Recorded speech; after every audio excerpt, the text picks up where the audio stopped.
Good morning dear students. आज हम कक्षा 10वीं की अगली कविता देखने जा रहे हैं समता की ओर, जिसके कवि है मुकुटधर पांडेय। परिचय। जन्म 1895 बिलासपुर छत्तीसगढ़। मृत्यु 1989। परिचय। छायावाद के प्रतिष्ठित कवि मुकुटधर पांडेय जी ने 12 वर्ष की अल्पायु से ही लिखना शुरू कर दिया था। आपकी काव्य रचनाओं में मानव प्रेम, प्रकृति सौंदर्य, मानवीकरण, आध्यात्मिक और गीतात्मकता के तत्व प्रमुखता से परिलक्षित होते हैं। आपने पद्य के साथ साथ गद्य में भी पूरे अधिकार के साथ लिखा है। आपने निबंध और आलोचना ग्रंथ भी लिखे हैं। प्रमुख कृतियाँ: पूजा फूल, शैलबाला कविता संग्रह, लच्छमा, अनुदित उपन्यास, परिश्रम निबंध, हृदयदान, मामा, स्मृतिपुंज आदि। पद्य संबंधी: प्रस्तुत कविता में कवि ने शिशिर ऋतु में पड़ने वाली अत्यधिक ठंड से परेशान प्राणियों, साधन संपन्न एवं अभावग्रस्त व्यक्तियों के जीवन यापन का सजीव वर्णन किया है। कवि का कहना है कि धनवान और निर्धन दोनों भाई भाई है। समाज में अमीरों को गरीब भाइयों की भलाई के बारे में अवश्य विचार करना चाहिए। कविता की ओर बढ़ेंगे। बीत गया हेमंत भ्रात, शिशिर ऋतु आई, प्रकृति हुई द्युतिहीन, अवनी में कुंजटिका है छाई। यहाँ पर अब हम देखेंगे इसका मीनिंग क्या है। बीत गया हेमंत भ्रात, शिशिर ऋतु है आई। ऋतुएं आती जाती रहती है। हेमंत के चले जाने के बाद शिशिर ऋतु आती है। इसमें अत्यधिक ठंड पड़ती है। प्रकृति हुई द्युतिहीन, अवनी में कुंजटिका है छाई। कुंजटिका यानी कोहरा। यहाँ पर कवि कहते हैं कि इस ऋतु में प्रकृति तेजहीन हो जाती है। अत्यधिक ठंड से पेड़ पौधे भी ठिठुरने लगते हैं। पेड़ के पत्ते शाखा से अलग होकर टूटने लगते हैं। धरती पर कोहरा छा जाता है। फिर से एक बार। ऋतुएं आती जाती रहती है। हेमंत के चले जाने के बाद शिशिर ऋतु आती है। इसमें अत्यधिक ठंड पड़ती है। इस ऋतु में प्रकृति तेजहीन हो जाती है। अत्यधिक ठंड से पेड़ पौधे भी ठिठुरने लगते हैं। पेड़ के पत्ते शाखाओं से अलग होकर टूटने लगते हैं। धरती पर कोहरा छा जाता है। पड़ता खूब तुषार, पद्म दल तालों में बिल खाते, अन्य नृप के दंडों से यथा लोग दुख पाते। तुषार यानी पाला, हवा में मिली हुई भाप जो जमकर श्वेत हिम कणों के रूप में दिखाई देती है, उसे कहा जाता है तुषार। पद्मदल यानी कमल दल, ताल यानी तालाब, नृप यानी राजा। यहाँ पर बताया गया है कि शिशिर ऋतु में अत्यधिक ठंड के समय तुषार गिरते हैं। पड़ता खूब तुषार, पद्मदल तालों में बिल खाते। यानी शिशिर ऋतु में अत्यधिक ठंड के कारण रात के समय तुषार गिरते हैं। इस कारण तालाब में खिले हुए फूल तड़पने लगते हैं। बिल खाते यानी तड़पने लगते हैं। वे भी ठंड को उसी प्रकार सह नहीं पाते जिस प्रकार अन्यायी नृप यानी राजा के दंडों को प्रजा नहीं सह पाती। उन्होंने क्या उदाहरण दिया है कि शिशिर ऋतु में अत्यधिक ठंड होने के कारण जो पद्मदल होते हैं, कमल के फूल होते हैं, वो भी तड़पने लगते हैं। वो भी ठंड से उसी प्रकार सह नहीं पाते जैसे अन्यायी राजा के दंडों को प्रजा सह नहीं पाती। उसी प्रकार वो ठंड को सह नहीं पाते। निशा काल में लोग घरों में निज निज जा सोते हैं। बाहर श्वान स्यार चिल्लाकर बार बार रोते हैं। यहाँ पर अभी कवि ने वर्णन किया है कि शिशिर ऋतु में पड़ने वाली अत्यधिक ठंड का प्रभाव जिस प्रकार मनुष्यों पर पड़ता है, उसी प्रकार अन्य प्राणियों पर भी पड़ता है। जिस प्रकार मनुष्य पर ठंड का असर होता है, उसी प्रकार अन्य प्राणियों पर भी होता है। लोग तो ठंड से बचने के लिए रात के समय अपने अपने घरों में जाकर सो जाते हैं। देखो अभी ठंडी का सीज़न है तो हम लोग अच्छे से कंबल वगैरह, चादर वगैरह ओढ़कर अच्छे से सो जाते हैं। लेकिन दूसरे प्राणियों का हाल बुरा होता है। कुत्ता, सियार जैसे जानवर अत्यधिक ठंड से ठिठुरने लगते हैं और अपना दुख व्यक्त करते हुए होते बार बार चिल्लाकर रोते हैं। यहाँ पर लोग जो है वो क्या करते हैं, अपने घरों में सो जाते हैं, लेकिन कुत्ते हैं, सियार है जैसे प्राणी हैं, वे जानवर भी अत्यधिक ठंड के कारण उनका भी हाल बुरा हो जाता है, वो भी ठिठुरने लगते हैं और अपना दुख व्यक्त के कारण वो क्या करते हैं, बार बार चिल्लाकर रोते हैं। अर्धरात्रि को घर से कोई जो आंगन को आता, शून्य गगन मंडल को लख यह, मन में है भय पाता। अर्ध रात्रि यानी आधी रात के समय, अत्यधिक ठंड में, शिशिर ऋतु में आधी रात के समय यदि कोई घर से बाहर आंगन में अगर आ जाता है, घर से बाहर आंगन में अगर जाए तो उसे आसमान में तारे दिखाई नहीं देते। अर्धरात्रि में अगर शिशिर ऋतु में घर से बाहर आंगन में आ जाएंगे तो उन्हें आने के बाद आसमान में तारे दिखाई नहीं देते। मानव तारे भी अत्यधिक ठंड से आसमान में नहीं आते हैं, इसलिए शून्य आसमान को देखकर लोगों के मन में भय उत्पन्न होता है। शून्य गगन मंडल को लख यह, मन में है भय पाता। कवि यहाँ पर मानते हैं कि मानो तारे भी अधिक ठंड के कारण जो है वो आसमान में नहीं आते हैं, इसलिए शून्य आसमान को देखकर लोगों के मन में डर यानी भय उत्पन्न होता है। तारे निपट मलिन चंदने, पांडु वर्ण है पाया, मानो किसी राज्य पर है राष्ट्रीय कष्ट कुछ आया। निपट यानी एकदम। यहाँ पर अत्यधिक ठंड के कारण में आसमान में तारे दिखाई नहीं देते और मानो उन्होंने मलिन यानी चमकहीन अवस्था प्राप्त कर ली है। आसमान में उदित चंद्र ने भी पीला सफेद वर्ण धारण कर लिया है। चंद्र व तारों की इस अवस्था को देखकर कवि कल्पना करते हैं कि मानो किसी राज्य पर किसी प्रकार का राष्ट्रीय संकट आ गया हो। यहाँ पर उन्होंने वर्णन किया है कि तारे जो है वो अत्यधिक ठंड के कारण आसमान में तारे दिखाई नहीं दे रहे हैं, मानो उन्हें मलिन या चमकहीन अवस्था प्राप्त उन्होंने कर ली है, और जो चंद्र है उसने भी पीला सफेद वर्ण धारण कर लिया है। चंद्र व तारों की अवस्था देखकर कवि कल्पना करते हैं कि मानो किसी राज्य पर किसी प्रकार की राष्ट्रीय संकट आ गया हो, ऐसा कवि को लगता है। धनियों के है मौज, रात दिन है उनके पोबारे, दीन दरिद्रियों के मध्य ही पड़े शिशिर दुख सारे। यहाँ पर देखो अभी डिफरेंस दिखाया गया है। पोबारे यानी लाभ हानि। पोबारे का अर्थ क्या होता है, लाभ हानि। यहाँ पर कवि बता रहे हैं कि शिशिर ऋतु में पड़ने वाली अत्यधिक ठंड का प्रभाव धनिकों पर नहीं पड़ता, क्योंकि वे साधन संपन्न होते हैं। क्यों उन पर नहीं पड़ता? क्योंकि वो साधन संपन्न होते हैं, वे दिन रात मौज करते हैं, उनको तो लाभ ही लाभ होता है। लेकिन अभावग्रस्त लोगों का जीवन बहुत ही तकलीफों से भरा हुआ रहता है। अत्यधिक ठंड से उनका जीवन बहुत ही पीड़ादायक हो गया है, ऐसे कवि हमें यहाँ पर बतला रहे हैं।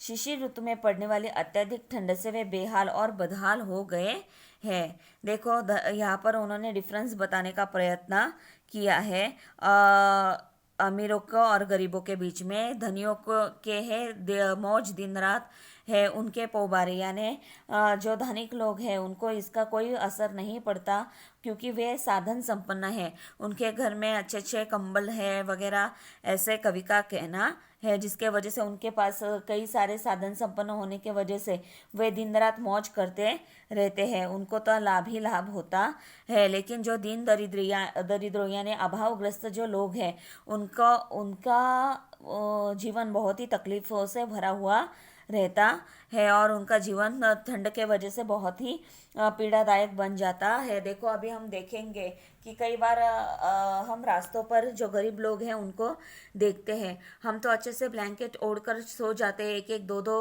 कंबल लेकर सो जाएंगे, लेकिन बाहर जो लोग हैं उन्हें ठंडी का ये सामना करना पड़ता है, उनका जीवन कैसे होता है, कठिन होता है। वो पीड़ादायक होता है। शिशिर ऋतु में पड़ने वाली अत्यधिक ठंड से बेहाल और बदहाल हो गए हैं। वे खाते हलवा पूड़ी दुख मलाई ताज़ी, इन्हें नहीं मिलती पर सूखी रोटी और न भाजी। यहाँ पर जो है कवि यहाँ पर बतलाना चाहते हैं कि धनिक लोग जो है हलवा पूड़ी और ताज़ी दूध मलाई खाते हैं, लेकिन दिन दुखियों को खाने के लिए सूखी रोटी सब्जी व भाजी भी नसीब नहीं होती, अर्थात उनके जीवन में घोर दरिद्रता और अभावग्रस्तता होती है। देखो, हम अगर देखेंगे तो आज हम अच्छे से खा पी रहे हैं, अच्छे से हमें खाना नसीब हो रहा है। हम जैसे अमीर लोग होते हैं, कवि का कहना है कि वो हलवा पूरी खाते हैं, ताज़ी दूध मलाई खाते हैं। हम लोग जो है वो भी अच्छे से सब्जी रोटी दाल चावल फ्रूट्स वगैरह सब कुछ खाते हैं। लेकिन अगर इन दीन दुखियों के बारे में अगर देखा जाए तो उन्हें रोज़ के लिए जो सूखी रोटी सब्जी व भाजी ये भी नसीब नहीं होता। इतनी तकलीफ से वो गुजरते रहते हैं, यानी उनके जीवन में घोर दरिद्रता और अभावग्रस्तता है। वे सुख से रंगीन कीमती ओढ़े शाल दुशाले, पर इनके कंपित बदनों पर गिरते हैं नितपाले। कंपित बदन यानी ठिठुरता शरीर और पाला यानी बर्फ हिम। यहाँ पर कवि जो है वो बता रहे हैं वे सुख से रंगीन कीमती ओढ़े शाल दुशाले। यहाँ पर भी अमीर और गरीबों में का डिफरेंस बताया गया है। सबसे पहला डिफरेंस ठंडी के समय जिस प्रकार वो दिन रात मौज करते हैं और ये जो गरीब लोग होते हैं वो ठंड से बेहाल हो जाते हैं, वो बतलाया गया है।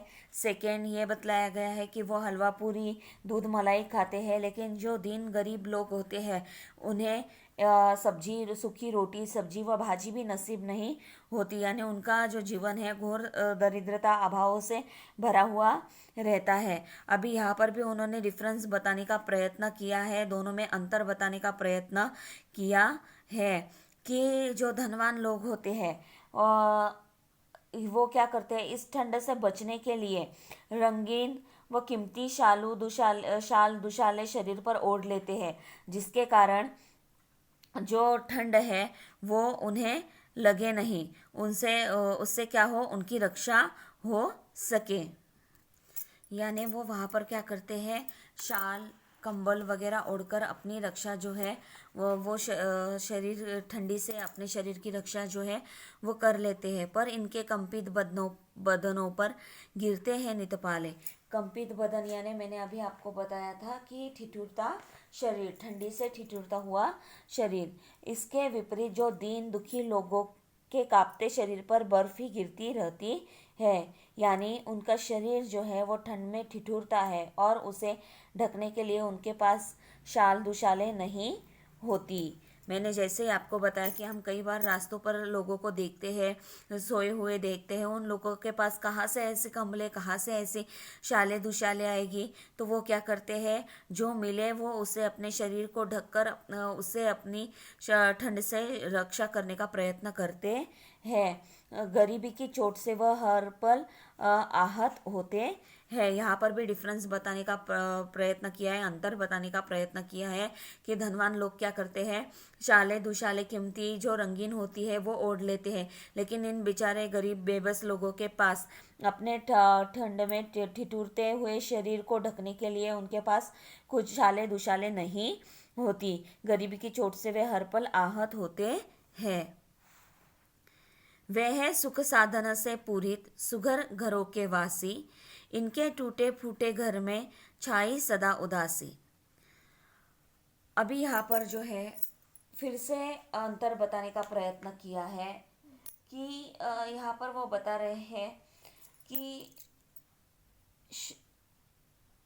अधिक लोग सुख साधनों से समृद्ध होते, धनिक लोग जो होते हैं वो सुख साधनों से समृद्ध होते हैं। वे बहुत ही बड़े व अच्छे घरों में निवास करते हैं। धनिक लोगों के घर बड़े बड़े होते हैं, उनका घर अच्छा रहता है, ऐसे घरों में वो निवास करते हैं यानी रहते हैं। यानी यहाँ पर धनिकों का घर कैसे होता है वो बताया गया है। कैसे होता है उनका घर, बड़ा होता है और बड़ा होता है, आलीशान होता है, अच्छा होता है। ऐसे घरों में धनिक लोग निवास करते हैं। इनके टूटे फूटे घर में छाई सदा उदासी। इसके विपरीत दीन दुखी लोगों की स्थिति अत्यंत दयनीय है। जो दीन है, दुखी है, ऐसे लोगों की स्थिति कैसी है? बहुत ही दयनीय है। उनके टूटे फूटे घरों में हमेशा उदासी छाई रहती है। उनके पास दुख के अलावा कुछ भी नहीं होता। यहाँ पर भी उन्होंने फर्क दिखलाया गया है कि घर बहुत ही आलीशान इनके रहते हैं और गरीबों के घर कैसे रहते हैं?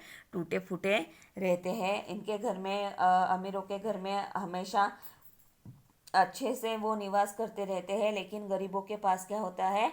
दुख के अलावा कुछ भी नहीं होता। टूटे फूटे घरों में इनके हमेशा उदासी छाई रहती है। ऐसे यहाँ पर कवि हमें बतलाने का प्रयत्न कर रहे हैं। देखो, हर एक स्टांजा से उन्होंने क्या किया है कि जो शिशिर ऋतु आती है उस अत्यधिक ठंड में किस प्रकार उस ठंड का सामना करना पड़ता है, किस प्रकार अमीर और गरीब इस ठंडी का सामना करते हैं, वो भी हमें यहाँ पर बतलाने का प्रयत्न किया है कि अमीर क्या करते हैं? अपने घरों में रहकर सुरक्षित कंबल वगैरह ओढ़कर, रंगीन कीमती शालें ओढ़कर, दुशालें ओढ़कर अपनी रक्षा करते हैं। तो वहीं पर गरीबों के पास ओढ़ने के लिए कुछ भी नहीं रहता। अमीरों के घर आलीशान रहते हैं, बड़े घर रहते हैं, लेकिन गरीबों के टूटे फूटे घर जो रहते हैं उसमें हमेशा उदासी छाई रहती है। हमेशा दुखों का उन्हें सामना करना पड़ता है। पहले हमें उदर की चिंता थी न कदापि सताती, माता समथी प्रकृति हमारी पालन करती जाती। यहाँ पर कवि जो है वो हमें बताने का प्रयत्न कर रहे हैं, यानी यहाँ तक उन्होंने क्या किया है? पहले उन्होंने बताया कि हेमंत ऋतु के बाद शिशिर चले जाने के बाद शिशिर ऋतु आती है। पेड़ से पत्ते जो है वो अलग होकर टूटकर नीचे गिर जाते हैं। तालाब में जो कमल के फूल होते हैं वो भी ठंड से क्या हो जाते हैं? ठिठुर जाते हैं। जैसे अन्यायी जो राजा होता है उसके दंड को सहन नहीं पाते, वैसे ही वो ठंड को सहन नहीं कर पाते। उसके बाद हम लोग घरों में अच्छे से चादर ओढ़कर सो जाते हैं, लेकिन बाहर जो कुत्ते सियार वगैरह जो होते हैं उन जानवरों के बारे में उन्हें ठंड सहन नहीं होती तो वो रात को चिल्ला चिल्ला कर रोते रहते हैं। अगर रात के समय शिशिर ऋतु में रात के समय में घर के बाहर आंगन में अगर हम आ जाते हैं तो शून्य गगन मंडल यानी तारे वहाँ पर नजर नहीं आते और उसके वजह से मन में भयावह भय लगने लगता है। यहाँ पर उन्होंने फिर से बतलाया है कि तारे जो है नेक्स्ट स्टांजा में कि आसमान में दिखाई नहीं देते, मानो उन्होंने मलिन यानी चमकहीन अवस्था प्राप्त कर ली हो और चंद्रमा भी उसने पीला सफ़ेद वर्ण धारण कर लिया हो। इस अवस्था को देखकर कवि ऐसे मानते हैं कि शायद किसी राष्ट्र पर किसी प्रकार का संकट आ गया हो। उसके बाद उन्होंने धनी और गरीब दोनों में अंतर जो है वो बतलाने का प्रयत्न किया है। धनवान और निर्धन दोनों में जो डिफरेंस है वो बताने का प्रयत्न किया है कि धनिकों की दिन रात मजा रहती है, वही दिन गरीबों को हमेशा दुख का सामना करना पड़ता है। अमीर लोग जहाँ पर हलवा पूरी वगैरह खाते हैं तो गरीबों को सूखी रोटी और भाजी भी खाने को नसीब नहीं मिलती। उसके बाद उन्होंने और अंतर बताने का प्रयत्न किया है कि धनिक लोग क्या करते हैं? कीमती शाले और दुशाले ओढ़ते हैं, लेकिन इनके जो ठिठुरते हुए बदन रहता है, ठंडी से कांपता हुआ बदन रहता है, उस पर ओढ़ने के लिए उनके पास कुछ भी नहीं रहता। नेक्स्ट स्टांजा में भी उन्होंने घरों का उदाहरण देकर उन्होंने क्या किया है? अमीर और गरीब दोनों में अंतर बतलाने का प्रयत्न किया है कि उनका घर जो होता है वो बड़ा होता है, सुख साधनों से संपन्न ऐसा उनका घर होता है, लेकिन गरीबों का घर कैसा होता है? टूटा फूटे उनके घर जो होते हैं और उनमें हमेशा उदासी छाई हुई रहती है और हमेशा उन्हें गरीबी की चोट से वह आहत होते रहते हैं। दुख के अलावा उनके पास कुछ भी नहीं होता। यहाँ पर तक उन्होंने क्या किया है कि अमीर और गरीब का अंतर उन्होंने बताया है। पहले हमें उधर की चिंता थी न कदापि सताती, माता समथी प्रकृति हमारी पालन करती जाती। अभी पुराने ज़माने में हमारे समाज में अमीरी और गरीबी का भेदभाव नहीं था। अमीरी और गरीबी का भेदभाव नहीं था, चारों ओर समता थी। सभी को खाने के लिए चीजें आसानी से मिल जाती, किसी को किसी प्रकार की चिंता नहीं सताती थी। उदर की चिंता यानी पेट पालने की चिंता, पेट भरने की चिंता कभी किसी को सताती नहीं थी। प्रकृति माता के समान सभी का एक समान पालन पोषण करती थी। हमारी जो प्रकृति है, यह प्रकृति माता के समान, जैसी माँ अपने सभी बच्चों को एक समान उनका पालन पोषण करती है, भले ही वहाँ पर 2 बच्चे हो 3 बच्चे हो, लेकिन वो क्या करती है, सबका एक जैसे ही पालन पोषण करती है, किसी में कोई भेदभाव नहीं करती। उसी प्रकार जो हमारी प्रकृति है वो भी क्या करती थी, सभी अमीर हो गरीब हो सभी का एक समान पालन पोषण करती थी। इसलिए पहले पेट भरने की जो चिंता थी वो कभी सताती नहीं थी, क्योंकि सभी के खाने के लिए चीज़ें आसानी से मिल जाती थी, किसी को किसी प्रकार की चिंता नहीं थी। क्यों नहीं थी, तो हमारी जो प्रकृति माता के समान क्या करती थी, हमारी प्रकृति सब का एक समान पालन पोषण किया करती थी। हमको भाई का करना उपकार नहीं क्या होगा, भाई पर भाई का कुछ अधिकार नहीं क्या होगा। अभी देखो ये लास्ट स्टांजा बहुत ही अहम और महत्वपूर्ण है। हमको भाई का करना उपकार नहीं क्या होगा, भाई पर भाई का कुछ अधिकार नहीं क्या होगा। यहाँ पर समाज में अमीर भाइयों को गरीब भाइयों की भलाई के बारे में अवश्य विचार करना चाहिए। अमीरों को गरीबों पर उपकार करना चाहिए और उन्हें अभावग्रस्त जीवन से बाहर निकालना चाहिए।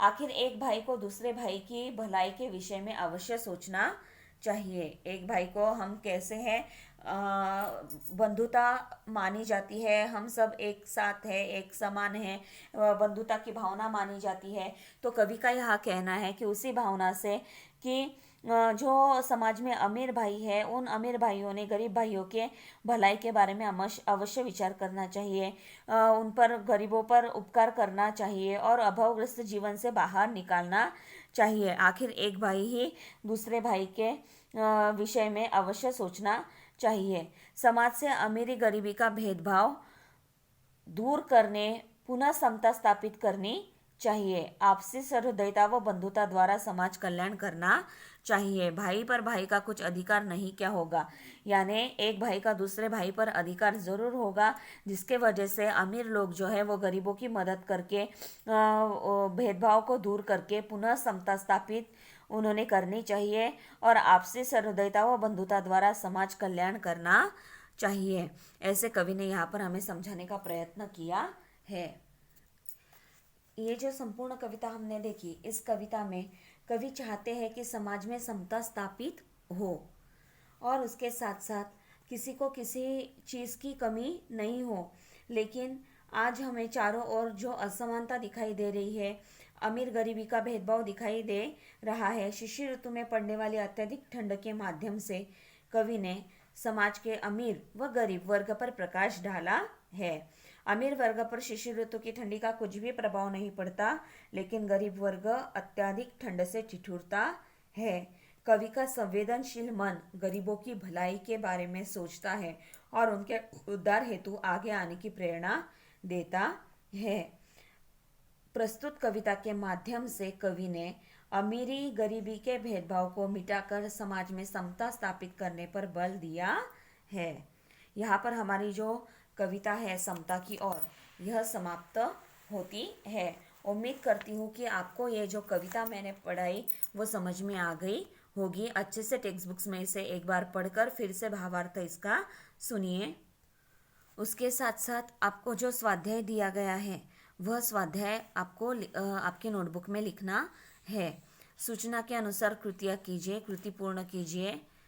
उसके बाद जीवन शैली में अंतर स्पष्ट कीजिए। नेक्स्ट है तालिका पूर्ण कीजिए। अंग्रेजी माह, हिंदी माह आपको लिखने हैं। निम्न मुद्दों के आधार पर पद्य विश्लेषण कीजिए। रचनाकार कौन है, रचना का प्रकार क्या है, पसंदीदा पंक्ति, वो पंक्ति पसंदीदा होने का कारण क्या है, रचना से प्राप्त संदेश ये आपको लिखना है। और अंत में अंतिम 2 पंक्तियों से मिलने वाला संदेश लिखिए। क्या संदेश मिलता है वो आपको यहाँ पर लिखना है। ठीक है, तो यहाँ पर हमारी ये जो कविता है वो समाप्त होती है। उम्मीद करती हूँ आपको जो पढ़ाया वो समझ में आ गया होगा और आपको क्या हिंदी के नोटबुक में लिखना है वो भी समझ में आ गया होगा। तो आज के लिए हम यहीं पे रुकते हैं। धन्यवाद।